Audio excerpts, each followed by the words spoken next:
लोक महाराष्ट्र न्यूज। हिवरा आश्रम येथे एकाच वेळी 2 लाख भाविकांनी घेतला महाप्रसादाचा लाभ। विवेकानंद आश्रम स्थापनेच्या 62व्या वर्षात पदार्पण, विवेकानंद जयंतीचा भव्य महाप्रसाद सोहळा संपन्न। चिखली तालुक्यातील हिवरा आश्रम येथे परमपूज्य शुकदास महाराज संस्थापित विवेकानंद आश्रमात युगप्रवर्तक स्वामी विवेकानंद यांच्या जयंतीनिमित्त आयोजित करण्यात आलेल्या महोत्सवाची सांगता यंदाही परंपरेप्रमाणे भव्य व दिव्य अशा महाप्रसाद सोहळ्याने झाली। यावर्षी या आश्रमाच्या स्थापनेला 62 वर्ष पूर्ण झाल्याने हा उत्सव ऐतिहासिक व विशेष ठरला आहे। उजाड माळ रानावर 14 जानेवारी 1965 रोजी मकर संक्रांतीच्या पावन पर्वावर परमपूज्य शुकदास महाराजांनी विवेकानंद आश्रमाची स्थापना केली। त्या दिवसापासून अखंड सुरू असलेली सेवा, त्याग आणि भक्तीची परंपरा आजही तितक्याच जोमाने सुरू आहे।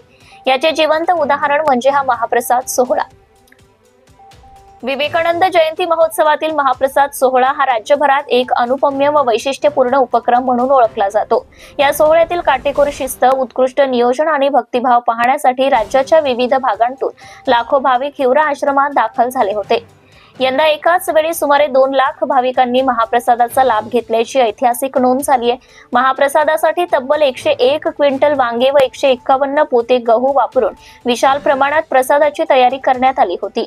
स्वामी विवेकानंद की जय, भारत माता की जय आणि परमपूज्य शुकदास महाराज की जय या जयघोषात भाविकांनी भक्तिभावाने महाप्रसाद स्वीकारला। महाप्रसाद वितरणासाठी सुमारे 100 ट्रॅक्टरचा ताफा सज्ज ठेवण्यात आला होता। विविध गावांतून आलेल्या मंडळांचे स्वयंसेवक या सेवा कार्यात सहभागी झाले होते। विवेकानंद कर्णबधीर विद्यालयापासून वाजत गाजत महाप्रसादाची भव्य मिरवणूक काढण्यात आली। या मिरवणुकीत स्वामी विवेकानंदांची प्रतिमा असलेला रथ, त्यासमोर 101 दिंड्या, लेझिम पथके आणि पारंपरिक वाद्यांचा समावेश होता। महाप्रसाद वितरणाचा शुभारंभ जिल्हाधिकारी डॉक्टर किरण पाटील, माजी आमदार संजय रायमुलकर, विठ्ठल रुक्मिणी मंदिर पंढरपूरचे विश्वस्त हवप प्रकाश महाराज जवंजाळ आणि आसोबा संस्थांचे आशाराम भारती महाराज यांच्या हस्ते करण्यात आला। त्यानंतर जय जय ब्रह्मरूपा या सामूहिक आरतीने संपूर्ण परिसर भक्तिरसात न्हाऊन गेला। हा महाप्रसाद सोहळा केवळ अन्नदान नव्हे तर समता, सेवा आणि राष्ट्र निर्मितीचा संदेश देणारा सामाजिक महोत्सव असल्याची भावना भाविकांमधून व्यक्त होत होती। प्रतिनिधी निलेश कोल्हे। अत्यंत उत्साहाने, भक्तिभावाने आणि श्रद्धायुक्त अंतःकरणाने स्वामी विवेकानंदांची जयंती संपन्न करण्यात आली। 3 दिवसापासून हा उत्सव आहे। आज महाप्रसाद वितरणाने याची सांगता झाली। 2-2.5 लाख भाविकांना एका वेळेला एकाच पंक्तीमध्ये 40 एकराच्या शेतात केलेलं हे नियोजन अतिशय व्यवस्थितपणे पार पडलं। 2,500 ते 3,000 युवक 2-3 दिवसापासून या सगळ्या महाप्रसादाचं नियोजन करत होते। 300 क्विंटलचा जवळपास हा महाप्रसाद होता, पुरी आणि भाजीचा।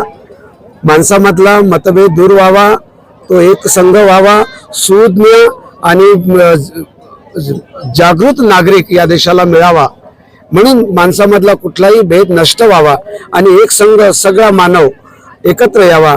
आजचा महाप्रसाद म्हणजे मानवतेचं विराट रूप या ठिकाणी आज लोकांना बघायला मिळालं। परमपूजनीय शुकदास महाराजांनी पाहिलेलं एक संघ आणि सुज्ञ नागरिकांचं एक देश, या दृष्टीने महाराजांचं स्वप्न होतं। विवेकानंद आश्रमांच्या जयघोषामध्ये भारत माता की जय हा जयघोष आहे। मला वाटतं जगाच्या पाठीवर एकमेव धार्मिक संस्था आहे जिच्या जयघोषामध्ये भारत माता की जय येतो। भारत ही आमची पहिली माता आहे, तेच आमचं दैवत आहे, म्हणून भारतातली सगळी माणसं आमचे बंधू आहेत, आमचे माता आणि पिता आहेत। हा विचार करताना महाराज म्हणतात, तुम्हीच माझे देव आहात। त्याच्याही पलीकडे जाऊन महाराज म्हणतात, प्रत्येक माणसातला देव हा माझा देव आहे, त्याची मी सेवा करणार, त्याची पूजा करणार, त्याचं दुःख, दैन्य, पीडा मी दूर करणार आणि ते करू शकलो तरच खऱ्या अर्थानं मी विवेकानंदांचा भक्त होऊ शकतो। हा दिव्य विचार या ठिकाणाहून आज हजारो लाखो लोक घेऊन गेले, आपापल्या मनामध्ये तो विचार साठवत गेले।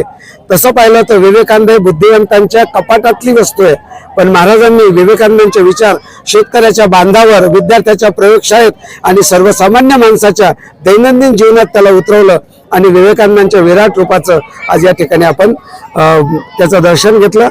हा सोहळा अतिशय शांततेनं, शिस्तीनं आणि नियोजनाने संपन्न झाला।